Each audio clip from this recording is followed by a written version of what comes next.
En la época en que los tártaros hicieron sus primeras incursiones en los reinos chinos, se anexionaron la mitad norte de la China, de forma que la dinastía Zhang solo reinaba en el sur. En aquellos tiempos, vivía un señor feudal, Yuo Fe, que era fiel y valeroso. Le había infligido al rey de los tártaros varias derrotas y estaba en posición de alcanzar una victoria total. Pero había en China un ministro traidor y artero, llamado Qin Yi. Había llegado a un acuerdo secreto con los enemigos en el que decidieron la paz. El plan consistía en enviar a Yuo Fe 12 tablillas de oro de parte del emperador, en las que le pidieran venir a él y a su señor. Posteriormente, el traidor Qin Yi y el pérfido Mequixia con su mujer, la de la lengua larga, trazaron otros planes secretos para conducir a Yuo Fe a la cárcel. Y siguieron adelante con ellos, tan en secreto que la parlanchina no se atrevía a hablarle de ello a su marido cuando estaban juntos a medianoche, sino que escribía sus negros pensamientos con un palito en las cenizas y los borraba a continuación. Al final pudo conseguir que condenaran a muerte al señor feudal y a su hijo. Un sabio llamado Udi oyó posteriormente contar la historia. Rechinó los dientes, lleno de rabia. Un día en que estaba bebiendo entró en el templo del príncipe de los infiernos Yanlo. En el muro vio 4 versos que mencionaban el asunto que había oído contar. El claro cielo todo lo sabe, a él nada se le puede ocultar. El bien y el mal con justicia devolverá, por mucho que haya de esperar. Udi había brindado por el futuro del señor Yuo Fe, por eso pidió un pincel al sacerdote y cambió algunas palabras. El claro cielo tan lejano está, el bien muere, reina el mal. Si realmente todo se ha de retribuir, ¿cómo puede la fidelidad sucumbir? Luego señaló la imagen del dios en el templo y empezó a censurarle: retrato ciego y mudo de madera y barro, sin razón te llaman los hombres señor del mundo inferior. Las ofrendas que se te traen no sirven para nada. Te voy a golpear con una de tus sillas. Mientras así hablaba, empezó a darle puntapiés a la imagen y al sacerdote le costó mucho trabajo hacer que se estuviera quieto. Pero como estaba molesto, se le subió el vino a la cabeza, cayó al suelo y allí permaneció sin volver en sí. Antes de que se apercibiera de nada, su alma se había separado de su cuerpo y vio de repente a un diablo con el pelo rojo y el rostro azul, y unos ojos saltones que lanzaban rayos y se iluminaban. En la mano tenía una tablilla y le dijo con un tono áspero: el rey Yan, que se presente, y al mismo tiempo sacaba de sus mangas rocas de hierro, se las ponía en el cuello y lo arrastraba hacia él. Ante él solo veía una extensión de arena amarilla, no podía distinguir ni la luna ni el sol. Cuando hubieron andado un largo tiempo, llegaron a una gran montaña, en donde el frío viento se introducía hasta la médula de los huesos. Él le preguntó qué país era aquel. «Es la montaña de los muertos», le respondió el diablo. «Es la frontera entre el mundo de los hombres y el mundo inferior». Las rocas formaban una enorme entrada, en cuya parte superior había una inscripción que rezaba: «Paso de la puerta de los espíritus». Entonces Udi pensó que ciertamente estaba muerto. Pensó con nostalgia en su hogar. De repente, encontró encima de una montaña una meseta, la gente subía y bajaba en apretadas filas y lloraba amargamente. El demonio le dijo: «Esta es la meseta del instante de nostalgia por el hogar». Le condujo a la parte superior, y cuando lanzó un vistazo al lugar que había debajo, vio la puerta de su casa al alcance de la mano, cerca de sus ojos. Su anciana madre estaba apoyada sobre un bastón llorando. Las mujeres y los niños iban vestidos de luto y llevaban una banda ceñida al cuerpo. Estaban sollozando delante de la puerta. Cuando Ye se vio allí de pie, de aquella forma, le pareció que un puñal le atravesaba el corazón y quería salvarlo saltando allí abajo. Sin embargo, el diablo lo sujetó con fuerza de la cadena y volvió a bajarle a empellones de la meseta. Luego buscó en sus mangas un martillo con picos y lo movía delante de él. Cuando hubieron atravesado la montaña, llegaron a un gran río. Las olas estaban turbias y eran de color rojo. En el vado había incontables demonios que llevaban tridentes y látigos en la mano, con los que arrojaban a las aguas las almas de los que habían separado. Había viejos y jóvenes, mujeres y niños que flotaban sobre las aguas, ya hundidos hasta la coronilla, ya estirando la cabeza fuera del agua. Se oían lamentos y gritos como para romper el corazón. Sobre el río había un puente formado por un arco iris de un ligero tono dorado. Lo atravesaban 5 personas. Todos llevaban en la cabeza el símbolo de la santidad y andaban sobre nubes de colores. El diablo dijo: este es el río del infierno. Los pecadores y malhechores tienen que atravesar el agua, los buenos, por el contrario, pasan por el puente dorado. Como aún no se ha determinado si tú eres un maldito o no, te voy a acompañar a atravesar el río. El diablo lo agarró por el brazo y cruzó el agua hasta la otra orilla. Una vez que Udi lo hubo atravesado, vio una aldea de la cual venían varias docenas de perros enfadados que le rodearon con feroces ladridos, le mordieron en la pierna y le desgarraron las vestiduras.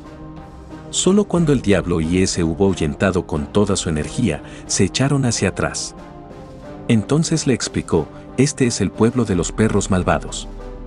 Volvieron a andar unas millas, y entonces vio una ciudad con grandes torres y pórticos sobre los que estaba la inscripción: Ciudad de los Muertos.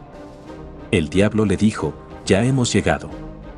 Entraron en la ciudad y llegaron a un edificio de la administración, donde había muchachos y centinelas, igual que en el mundo de los vivos. Los malhechores estaban atados y encadenados y tiritaban y se estremecían cuando los sacaban a empujones, y volvían a mezclarse aullando y rechinando los dientes entre la gran multitud. Los funcionarios del demonio practicaban el chantaje y le sometían a todo tipo de torturas, igual que hacen en el mundo de los hombres. El diablo, que había llevado allí a Udi, se acercó el primero con su tablilla. También él tuvo que esperar mucho tiempo desde que le llamó una voz: que venga Udi. Un diablo le arrastró hasta un salón interior, en el que había una gran tabla, en la que estaba escrito con caracteres de color rojo: Quinto Palacio del Infierno. En el salón había un rey con un sombrero a franjas, un cetro en la mano, vestido con una túnica oscura y calzado con zapatos rojos cuadrados.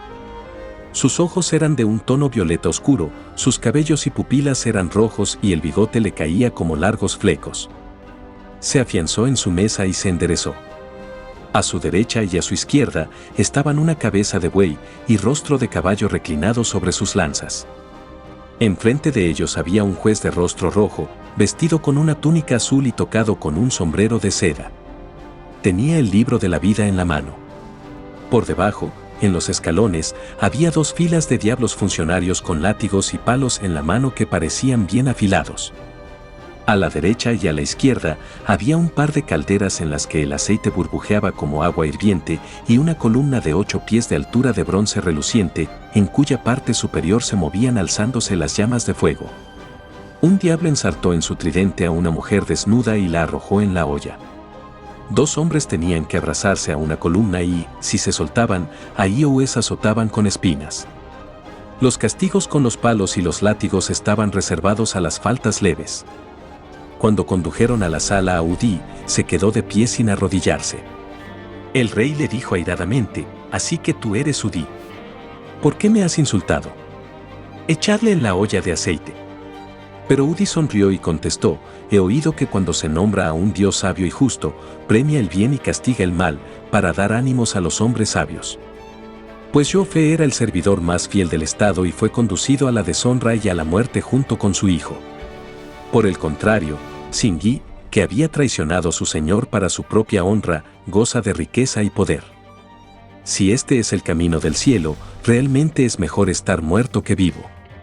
Tú, oh gran rey, piensas que no merece la pena que la justicia relumbre, sino que solo piensas en calmar tu rabia por cierto comentario mío. En esto reconozco que las tinieblas del mundo inferior son todavía peores que el mundo de los hombres y que tu cólera, gran rey, no tiene nada que envidiar a la de los tiranos de la tierra. Cuando hubo terminado de hablar, se rasgó las vestiduras y se dirigió a la olla. Entonces se levantó el rey, le dijo que se parara y se dirigió a él: Bachilleru, eres un hombre justo, quiero contarte un asunto sobre Jofe. La vida de un hombre dura un instante. Solo el que puede procurarse una reputación de fiel, temeroso, puro y justo alcanza la vida celestial para siempre. No debes tomar el dolor y la alegría que sienten los hombres en su envoltura humana como suerte o desgracia. Jofe fue durante su vida fiel y bueno, tras su muerte, fue conducido a la luz de los dioses y disfrutará durante 100 generaciones de las ofrendas y del olor del humo sagrado. Singi, por el contrario, aunque es rico y famoso y tendrá un final tranquilo, sus malas acciones están marcadas en el cielo y el juez del mundo inferior ya ha anotado su castigo. Tendrá que recorrer los 18 infiernos de los 10 lugares oscuros y sufrir todo tipo de dolores. Luego volverá al mundo como animal, y también en el mundo de los humanos será insultado y degradado durante 10.000 generaciones. Así que tanto en el cielo como en el infierno o sobre la tierra, las malas acciones repugnan, y su castigo no es realmente fácil. Tú tenías una buena intención, pero no has entendido el mensaje del cielo cuando me has insultado. Cuando hubo terminado de hablar el príncipe de los infiernos, Udi se quedó callado. Y por dentro se sentía mal. Entonces el otro hizo que le trajeran el libro de la vida y se lo dejó hojear a Udi. Allí estaban todos los pecados y maldades de Tsingy y la manera en que dañó a Jofe, descritos detalladamente. El rey le dijo, el plazo de vida de Tsingy todavía no ha terminado. Morirá dentro de 10 años. Luego señaló el espejo que estaba al oeste de la sala e hizo que Udi se reflejara en su superficie. Él miró un largo momento en el espejo. Desde su más temprana juventud, cuando había empezado a crecer, todo lo que él había hecho, aunque hubiera sido matar a una mosca o aplastar a una hormiga, también las buenas pequeñas acciones, incluso lo que había pensado en la oscuridad de su habitación, nada había que no se reflejara en el espejo. El rey le dijo, este es el espejo de los pecados. Los hombres no pueden engañarme con el bien o el mal que han realizado. Luego le ordenó a un demonio que condujera a Udi a una alta terraza sobre la que había la inscripción, Vista de la Inmortalidad. Cuando se miraba desde aquella altura, se veía la ciudad del cielo, con sus torres y edificios de nefrito. Allí en medio estaban Jofe y su hijo, los dos se paseaban por las nubes y estaban vestidos con sombreros púrpura y trajes de dragones y llevaban cetros de nefrito en la mano. Los centinelas iban a su lado con plumas y lanzas, con tambores y trombones, les seguían jinetes a caballo. Andaban como los reyes, en la coronilla tenían una corona brillante cuyo resplandor cegaba la vista.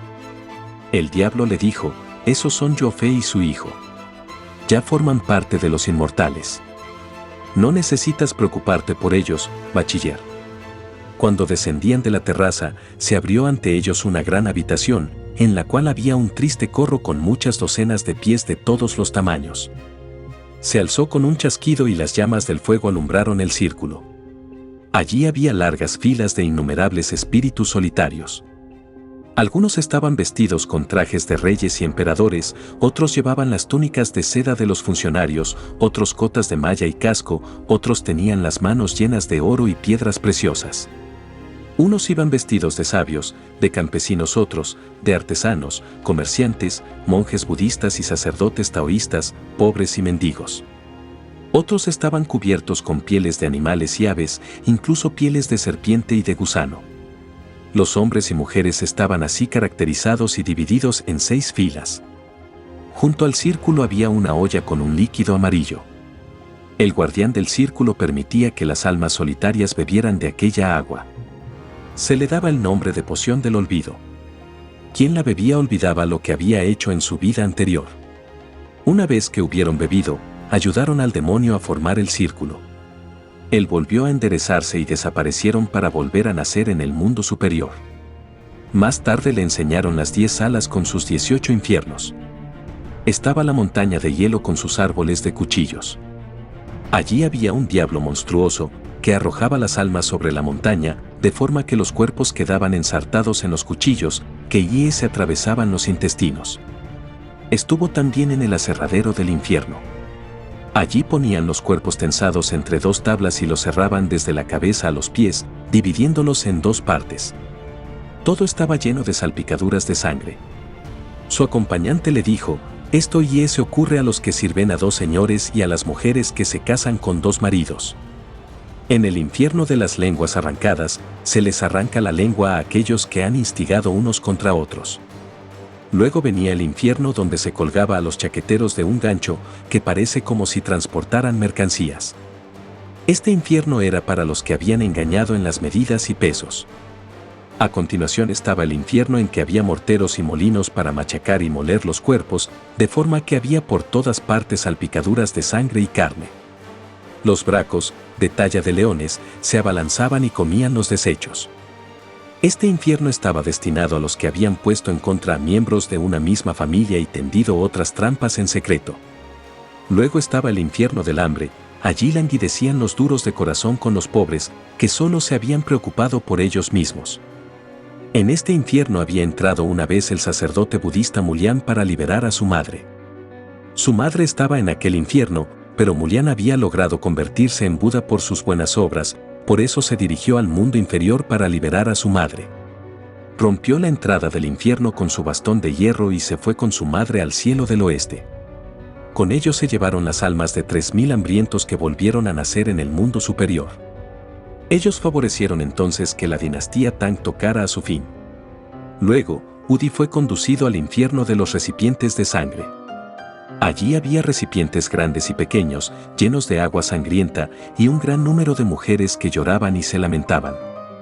En medio de ellas vio de repente a su primera mujer, que se dirigió a él llorando: «Yo no he cometido ningún pecado grave en mi miserable vida. Lo único que hice, cuando mis hijos nacieron, fue manchar el agua pura en que lavé sangre. Ahora el príncipe de los infiernos me ha ordenado que beba esa agua, y cuando termine, puedo volver a nacer de nuevo como persona. Te ruego de corazón que, cuando llegues al mundo superior, hagas un búfalo de agua de papel y paja y le prendas fuego, de forma que él beba por mí el agua con sangre. También te encomiendo a mis hijos, para que no tengan que oír la cantinela de los hijastros». Ella le presionó y Udi le prometió todo. Luego se despidieron entre lágrimas. Udi le preguntó a su acompañante: «¿Y dónde está el lugar al que van los asesinos de hombres y animales?». El diablo le respondió: «Tienen que pasar por diferentes infiernos y al final vuelven al encarnarse en animales. Los que no se ocuparon de sus padres, los que dejaron a sus hermanos en la desgracia, los que quisieron dinero y bienes, los que trataron a sus hijos y mujeres injustamente, sufrirán el peor castigo. Para ellos no hay un infierno especial. Pero queda aún uno para los que robaron dinero y bienes a los otros y para los funcionarios que se comieron la grasa del pueblo. A ellos se vierte cobre fundido en el estómago y se les arranca la piel». Udi volvió a presencia del príncipe de los infiernos. «¿Ya estás contento?», le preguntó el rey. «No podrás saber nada más porque no hay más castigos». Luego hizo que el juez le dijera los años que iba a vivir Udi. Él contestó: «Morirá a los 80 años sin haber padecido enfermedades, después de pertenecer al círculo de los principales». Luego cogió un bastoncillo de la suerte y escribió una nota en rojo y le ordenó que le volvieran a llevar al mundo superior. Llegaron entonces 2 diablos y le agarraron, le llevaron como en un viento de tormenta y, antes de que se diera cuenta, estaban en su casa. Toda su familia lloraba en círculo. Había un hombre con el rostro vuelto hacia arriba en la cama, y cuando prestó atención, vio que era su cuerpo muerto. Entonces los diablos le dieron un fuerte empujón y abrió los ojos y volvió de nuevo en sí. Había estado durante 2 días acostado como si estuviera muerto. Cuando su familia se enteró de lo que había sucedido en el templo del príncipe de los infiernos, le habían llevado a casa.